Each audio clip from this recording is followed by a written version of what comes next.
Hey guys, Prison here. Me profiling my Time Thief deck for you guys for the month of March 2019. I hope you guys enjoy this profile. This is a deck that I built as soon as I saw that it was being released. I like the artwork and the concept. What really made me get it was the artwork of the XYZ monster. I really like it, but this deck ended up being really good out the gate. Disclaimer before I start, I don't play Azathoth in this build. If you're going to a regional or a big event, definitely play it because it's just a free win. But I play with my friends and I go to locals, and I just don't think it's as fun not getting to have your opponent play at all and not getting to see their deck. That's like half the fun. So I'm not playing in this, but by all means, if you're going to an event, play it. Anyways, we'll get straight into it. I play through Winder. He's your searcher. If he's normal or special summon, you can add a Time Thief card from deck to hand. That's important. It's not just monsters. You can search the spell, the trap, and you can detach him and XYZ you control, a Time Thief, and special summon him. So it's just a free special summon. 2 Beazle Ship because you don't really want to be drawing him. If you do have him, you can tribute him and attach a card from your opponent's grave to a Time Thief XYZ monster you control. And then you can detach a material from a XYZ monster you control and special summon him, but he'll get banished when he leaves the field. So he's kind of better in grave. He'll give you a free level 4. And then one of the better ones, Time Thief Regulator. If you control no monsters, you can tribute him while he's on the field, and he's pretty much like a rescue rabbit. You can special summon 2 Time Thieves with a different name to your side of the field. And if a XYZ Time Thief monster is destroyed, you can special summon this from your grave. So currently these are all the Time Thief monsters that are released. I think these ratios are good.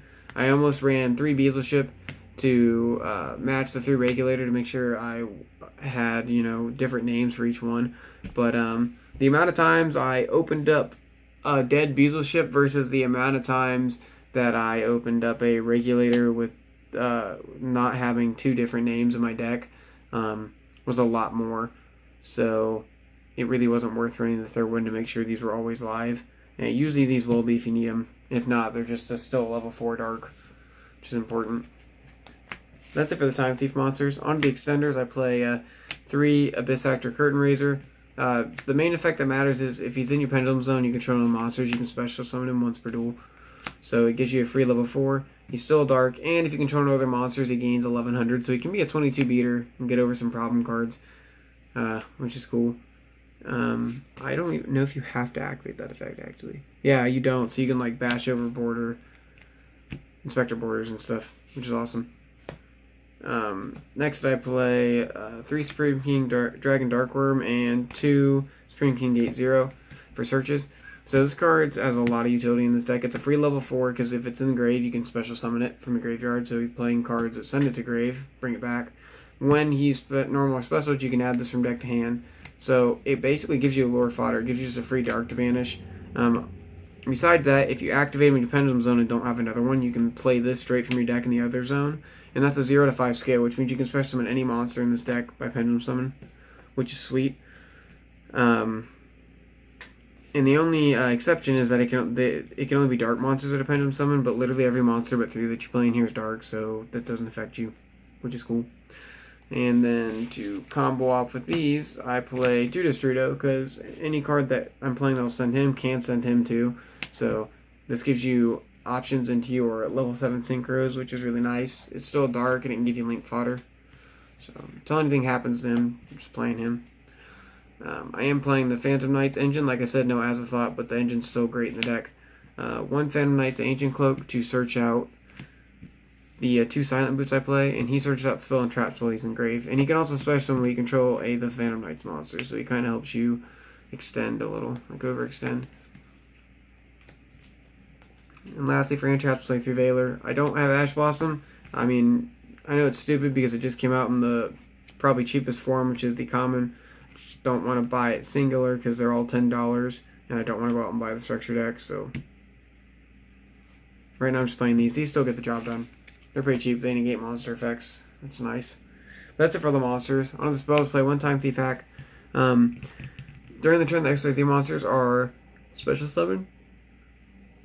They can't be destroyed by opponent's card effects or targeted by their card effects, and then you can have a face of XYZ you control gain 100 attack for each different material currently attached.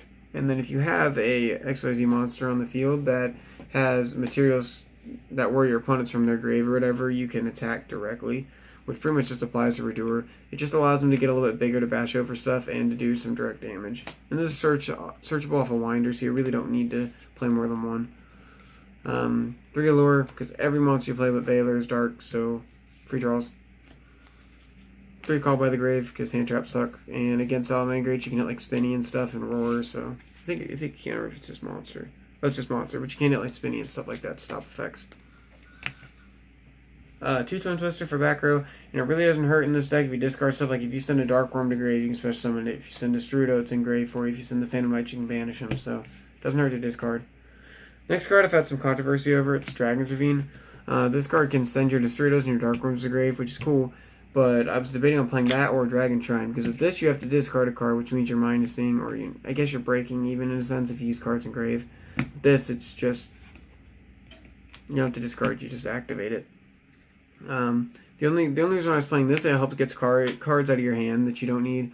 So like, if I were to find a way to get into Bardige and had an Ancient Cloak in hand, to activate this, I would discard, so I could just get rid of that Ancient Cloak, search the Silent Boots, and get like Destrudo or Dark Worm. And if you discard Destrudo, it doesn't hurt you. Discard Bezelship, Flyback. So currently I'm playing this just for that discard effect to get the things in grave, because a lot of these cards have grave effects. But sometimes you have a lot of things in your hand you don't want to discard, so it makes this card dead. So, or you're getting rid of something you'd like to use. So just leave it down in the comments section which one you think I should use. Currently I'm choosing Ravine, but I'll test it more. 1 Foolish for the same thing, just send Dark Worm or Destrudo. And 1 Monster Born, because Monster Born. Just bring back cards, free special. On to traps, 2 Time Thief Flyback.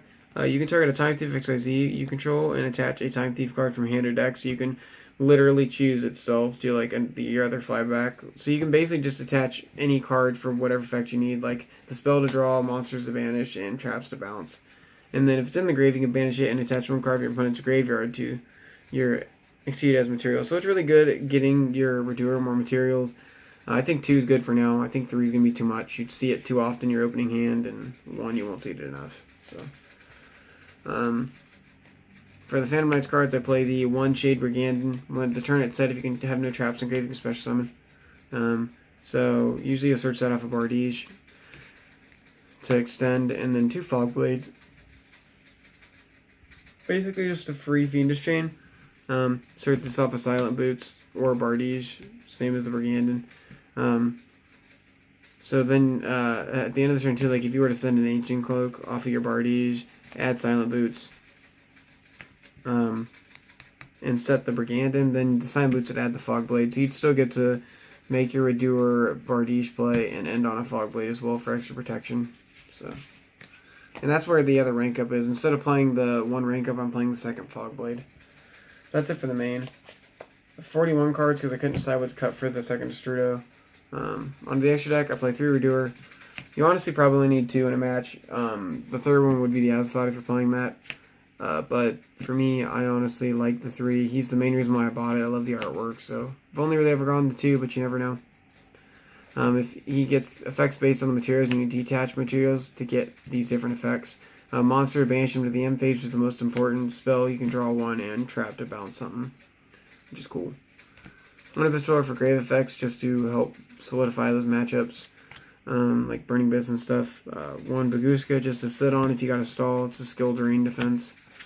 1 Exciton Knight, just to blow up board. It's my last XYZ. Just to come back, and certain decks, are vulnerable to that. Onto my level 7 Synchros for Destrudo plays. I play 1 Dawn Dragster just for free spell and trap negation. So if I can extend just a little bit farther into the board, I could end with a Dawn Dragster as well. 1 Black Rose, because against some decks, board wipes, like I said with Exciton, is great. And if you bait out like the negate they got, or the 2 negates, and then on a Black Rose and blow everything up, makes the boards even again.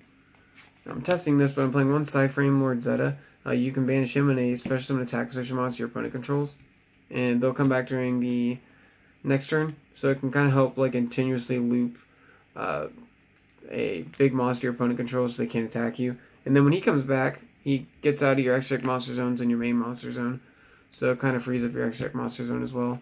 But I'm testing him. You guys can let me know what you think. If you have a Boral Sword, you can put that over this. I just don't. But on to links. 1 end clock. Just makes it lose attack equal to the monster it's pointing to, so it helps you get over stuff.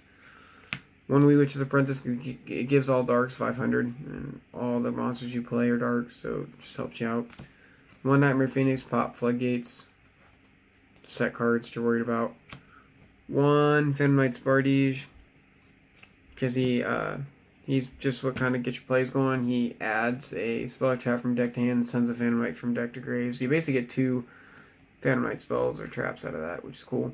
And when a dark monster, especially someone knows only points to, you pop a card. So your main combo is them with him with like a fog blade, and then he's banished. So many returns or in the next turn or the end phase or whatever, then you can special summon him to his only points to, and he'll pop a card on the field, which is cool. Really good card.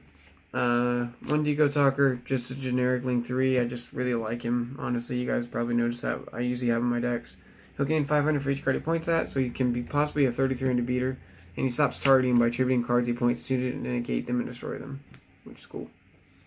And then your last link is 1 Borreload, just because it's a free snatch steal. It's out to big monsters, like if somebody has a Boral Sword, just Borreload it and take it, and then you can use their Borreload against them. So, pretty good. Yeah, guys, that's 15 cards in the extra deck. Hope you guys enjoyed this deck profile. Like, comment, subscribe. Like I said, use Aslide if you're going to a big event in the Phantom Knight's rank up Magic to search off a Bardige. But I hope you guys enjoyed. Seriously, if there's any comments, leave them down in the section below. Like, comment, subscribe. I will see you guys later. Hopefully bringing you some real-life duels every Saturday coming up. Peace.